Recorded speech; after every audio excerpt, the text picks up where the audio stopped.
What about malingered psychosis? With malingered psychosis, you look at all different types of symptoms. More bizarre and childish the symptoms, the more likely that they're malingering if you're suspecting it. Eagerness to share symptoms. People who have true psychosis often deny it or are embarrassed about it, but they aren't eager to tell you about the voices. And in the criminal justice system, my experience with people who are malingering are more than willing and absolutely excited to tell you about those voices. They ascribe all of their problems to their mental illness and rarely take responsibility. And oftentimes, when you go to collateral information, like their custody or nurses or my secretary, in the case of Mr. Doe here, they don't observe any mental health or psychotic problems that seem to only manifest when they're in your presence. That's another important thing for collateral information. Is the symptom only voices?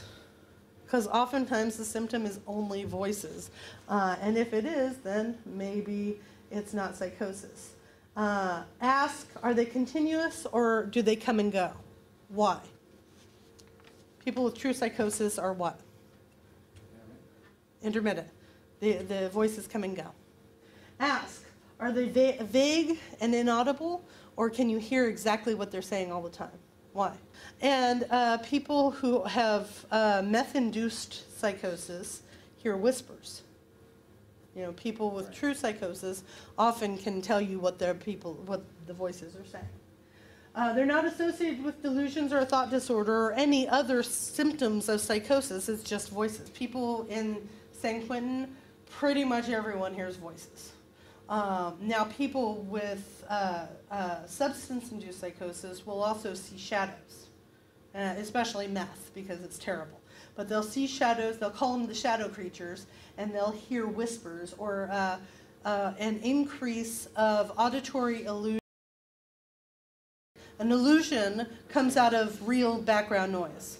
That's definitely a good example. One of the examples I always use at San Quentin, because it's so noisy there, is hearing your name be called out of background noise, which can lead to an increase of paranoia because you're thinking someone's trying to plot against you, especially if you've been using meth.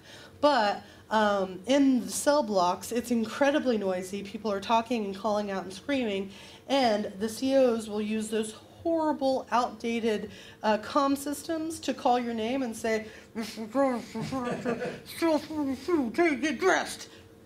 And you're like, was that me? Was that my cell? I should get dressed, you know? And then they're standing there and they're, I don't know. And then when they come see you, they're talking about me, doc. They're calling my name. And that's when you start assessing, is it an auditory illusion? Is it always out of background noise? If it's completely quiet, do you still hear it? No? Okay, it's an auditory illusion. And then, of course, you've got the hypnagogic and hypnopompic hallucinations. Who's familiar with hypnagogic, hypnopompic? As you're falling asleep or waking up. And that's something that about 40% of people report. I had it happen to me. Scariest thing ever. Oftentimes, it's the sensation of falling out of the bed. A lot of people have had that. But when I was studying for my EPPP, right here in my ear, I heard someone whisper my name. And I thought at the time it was my husband. Bolted out of bed, looked around, no one was there, freaked out for about 30 seconds until I realized it was a hypnagogic hallucination. And I'm like, I'm going to pass that test. Hallucination. And I ended up passing. So. I don't know, it stayed with me. That's great. But you'll often have people reporting that too. So in essence, if you're doing an evaluation and you suspect malingering, get into the details of those voices or the hallucinations that they say that they're experiencing. Also, do they have any strategies aside from meds to cope with the voices? Why? Because people who have true psychosis do. And they try everything to cope with the voices.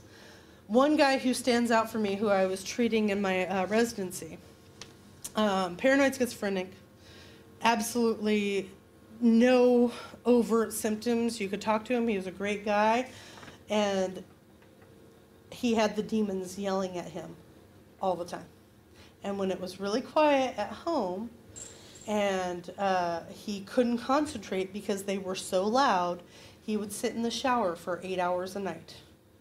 And that could sometimes get him to sleep. Cleanest guy. But that was his way of coping. You know?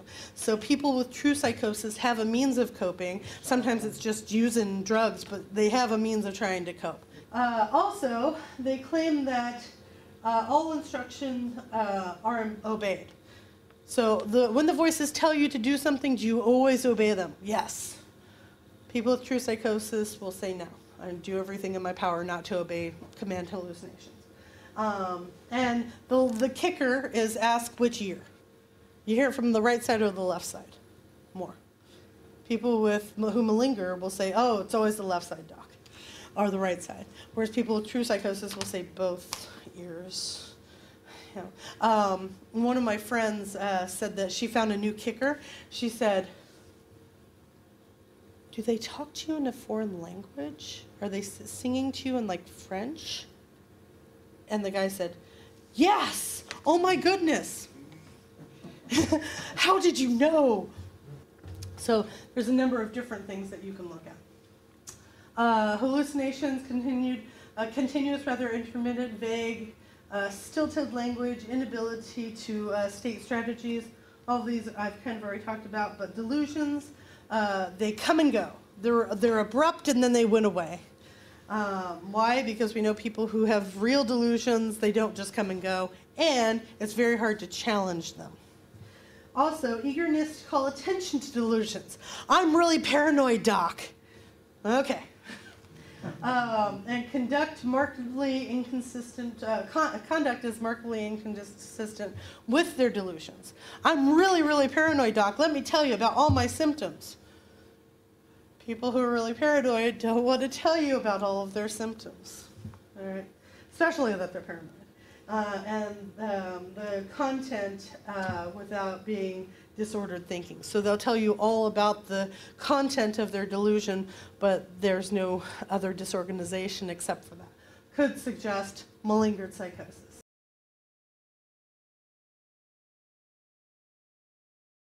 So symptom acknowledgement. These next few slides I borrowed and actually adapted and changed a little from Dr. Cousset, who is the chief psychologist for the Lifer evaluations now. He's on that team. And he did an excellent presentation about malingering many, many years ago. And had a completely different format for his evaluation or his presentation, but I thought some of these slides were kind of cool to kind of look at the differentiations between stimulant-related malingered psychosis and true psychosis. So with regard to symptom acknowledgement, stimulant-related psychosis may be acknowledged or concealed. But malingered psychosis, you're drawing attention to it, and true psychosis, they'll try and conceal it more often than not. Symptom expression, someone who has stimulant-related symptom expression reports combination of paranoid ideation and hallucinations that are virtually identical to true psychosis. Skipping down to true psychosis, they report the same things and link them to their hallucinations, whereas malingered psychosis are likely to report both the auditory hallucinations, visual hallucinations, but they have no relation to the auditory hallucinations. So the content is out. Negative symptoms, someone with stimulant-related psychosis has no negative symptoms. True psychosis will often show negative symptoms, poverty of speech, psychomotor retardation, whereas malingered psychosis, the affect is usually inconsistent, or consistent with irritability and frustration rather than being blunt and. With regard to disorganization, people who have stimulant-related psychosis, that's meth-induced psychosis, they don't have any disorganization unless they're high at the time. True psychosis often show some sort of disorganization unless it's paranoid schizophrenic, and malingered psychosis often no disorganization. So it's something to pay attention to. What's their thought process?